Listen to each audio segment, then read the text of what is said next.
Hi, T.A. Casta here with part 2 of the audio of A Story to Tell, chapters 6 through 10. Chapter 6. Excuse me, my mother says. I am hearing this right? Girls and boys are in the same building, so instead of worrying about my daughter sneaking out, you're basically bringing the boys right to her. This fuels up the other woman once again. This is exactly what I am talking about. My son does not need this sort of girl around him when he is trying to better his health. My mother snaps her head from the shorter woman in front of her to the tall, slender one that stands beside her.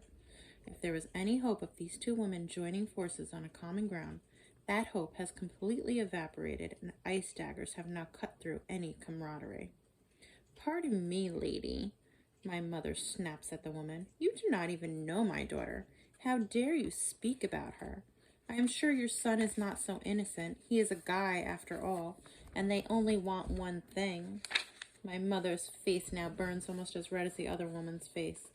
I do not think I have ever seen her get this mad. Not even at me. Not even with all I have done these past couple of months. I stare in shock at both women. My mother, who has been through so much. Who I have put through so much. And then this other woman, who I have known for less than 5 minutes. And I really know nothing about, except the fact that she is tall and thin and well-dressed. Oh, and she has a son. Wait. It is only then I notice a boy who looks to be about my age sitting on a chair nearby. He appears tall and thin like his mother, though he is slumped in the chair, so it is hard to tell. Now that I have noticed him, it is hard to tear my eyes away, and the adults have faded into the background. I am not hearing their words anymore, only noticing this boy and wondering what his story is. He is the first person I have come across who is my age since my arrival. I study him, really taking him in. After a closer look, I notice that, although he is thin like his mom, his shoulders are broad. They're not huge, but they have definition, as do his arms. The white t-shirt he wears pulls at his muscles, stretching out the material just a little. I'm guessing he is into athletics of some kind. He's not quite big enough for football, but maybe baseball or basketball. His hair is light brown and straight like his mother's. It is quite short with just enough length to it at the top to fall over his eyes with his head tilted. A dark blue cat sits on top of his head with his hair spilled out in a way that makes him seem both innocent and intriguing at the same time. As if reading my thoughts, the boy looked up just then, revealing the most jade green eyes I have ever seen. Something in them is so sad it sends a shiver straight through my entire body, right to my very core. Chapter 7. I wonder as I look into those sad green eyes if that is what people see when they look at me. Is that what this boy is seeing right now? I then realize that I am indeed staring. The boy seems to realize this as well, and in response he quickly lowers his head once again. His mother is now in the office with the shorter lady. She looks as if she had come down some. At the very least, she is no longer yelling. I look around for my own mother. She is talking to Kelly. They speak in hushed tones. Now that I have come back to reality and have stopped staring at the boy, I try to hear what they are saying. Either they do not want to be loud and talk with the boy still sitting out here, or they do not want me to hear. I am thinking the latter. Well, this is my life too, and that is just not going to fly with me. I walk over to the two women. Is there a problem? I ask, looking pointedly at both women. Yep, and there goes my attitude. I usually am a good kid, at least I was before this summer. I mean, yeah, I drink and smoke pot sometimes. Those are typical teenage things, right? I get decent grades and did cheerleading up until my senior year when I started focusing on college and working more hours to pay for said college. I may not be an angel, but I am a pretty good kid. Or at least I was. However, my attitude, that has always been my downfall. No, there's no problem, Kat. Please check the attitude, my mother responds, sighing. I debate whether to press her. After a moment, I decide to leave it alone. For now, at least. I also let go of the fact that my mother is the only person on earth still allowed to call me Kat. That is an argument for another day as well. Since the office that has the proper paperwork to register you is occupied, why don't I show you to your room, Kelly offers. We can put your bags down and I'll show you around. After I've shown you around, we can get just a short amount of paperwork out of the way, then we can go get dinner. My mother and I both nod in agreement. We follow Kelly up yet another flight of stairs. But something follows me as we make our way up to my new room. The image of that boy.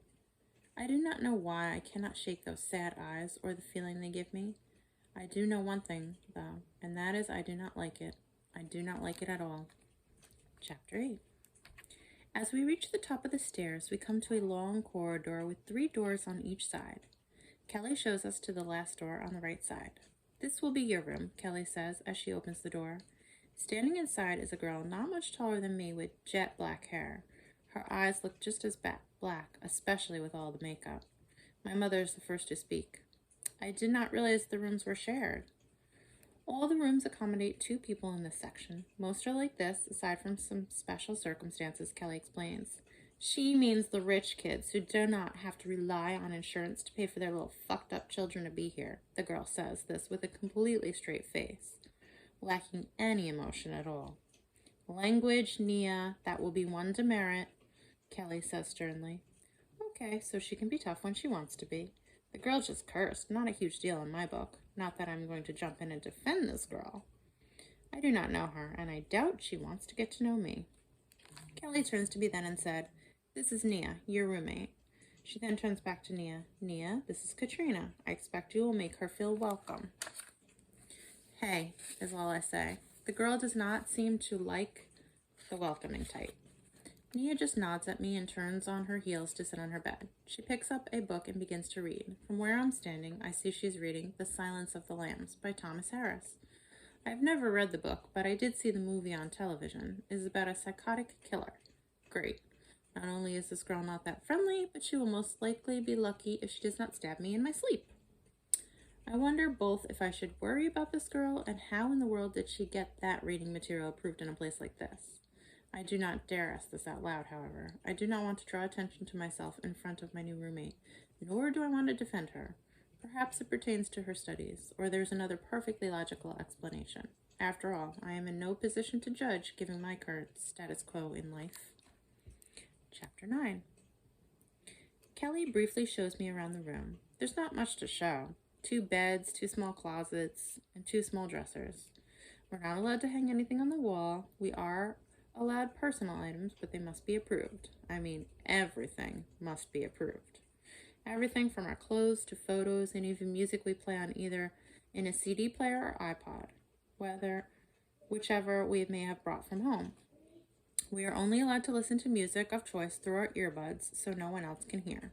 However, I am told by Kelly that they play music of the staff's choice in the rec room downstairs, to which Nia says a brief, "Huh," never tearing her eyes away from the book.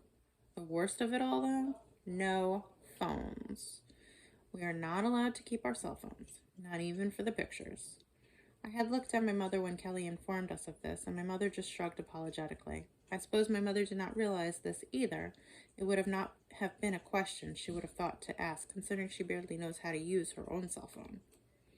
I would have asked had I been given the chance. However, I was not asked much of anything concerning this decision, though even if I will not admit it out loud, I do know I need help, and this seems to be the place to get it. But they sure do have a lot of rules. Am I coming here to get help, or is this a jail sentence? I am beginning to wonder.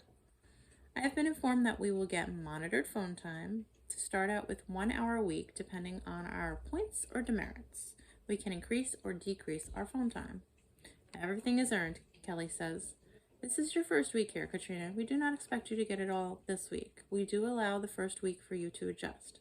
But after that, we will expect you to be working on yourselves. That is why you're here, right? She gives me a half smile as if to soften the blow that I'm being stuck in this place whether I like it or not. Sure, is all I say. I see my mother gesture as if to say something, but then she stops herself and remains silent. She's trying to let Kelly run the show now. I see her pulling back. I see how heavy her eyes look. I know it is my fault. But the shame I feel does not allow me to explain to my mother how sorry I am. I suppose this place will make me face that soon enough. Chapter 10. We sit in the large dining hall now, and I move the pasta around my plate, already having picked out all the chicken. Kelly was right about one thing. The food here is amazing. Chicken Florentine is also one of my favorite meals. However, as per usual these days, I'm just not that hungry. Kelly and my mother are talking about policies, procedures, and such. I am only half paying attention as I push my food around my plate, trying to make myself eat more. We had left the room without another word from my ray of sunshine roommate, and by the time we got downstairs, the boy with the haunting eyes and his semi-scary mother were nowhere to be seen. Thankfully, Kelly had also been telling the truth about the paperwork not taking too long. My mother had done the brunt of it online when she had first found the place. It had only been the second one she had looked at. It was a little further than the other, but she got a good feeling about this place, she had said. I, however, was still not so sure. I was especially not so sure with all these rules and regulations they had. I was not the biggest rebel, but that was with a forgiving mother when I broke curfew on a constant basis. I had a feeling these people would not be so forgiving. I have now completely tuned out the two women who sit by me, my mother across from me and Kelly to the left. The door of the cafeteria lies to my right. I aimlessly look in its direction as I imagine what my life is going to be like in this place. Then I see him. His hat is no longer on his head, and a green and white button-up shirt hides his defined muscles more than the t-shirt had. But it is the boy from when I had first arrived, Mr. Sad Eyes himself. Only his eyes do not look so sad. They look an even brighter jade green than earlier. Not only are they the most piercing green eyes I've ever seen, but they are looking right at me. Stay tuned for chapters 11 through 15.